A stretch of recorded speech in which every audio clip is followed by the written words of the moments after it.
Yeah, I think now when everyone is staying at home, your shot at just getting into someone's inbox is just as good as the next person because no one's really doing these networking events. So I love that you use the power of social media. That's obviously how you created your brand as well.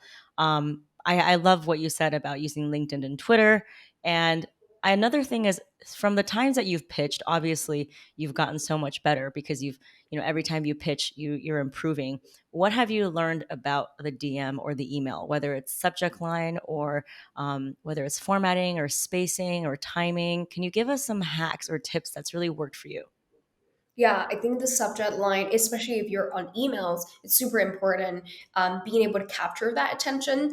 Don't just be like, "Hey, Sandy," or like pet brands, and then PR or something like that. Like they probably receive tons of that. Capture their attention, right? So like you have a unique selling point and talk about that in a short way on your top title.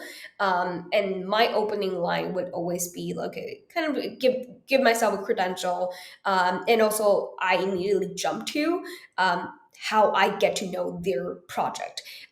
Just because like I think that people want to feel like, okay, how are you going to benefit me as a reporter? So I immediately give them that, and I also showcase that I understand what the work that they're doing.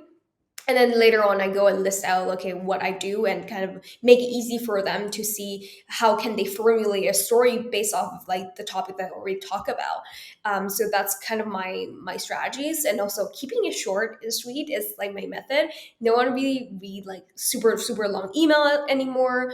Obviously I think the second email can be a little longer if you guys are trying to get deeper into like detailing, but I generally keep it pretty short and sweet. And in terms of DM, I kind of follow the same format. I just make it shorter and sweeter, and that's it.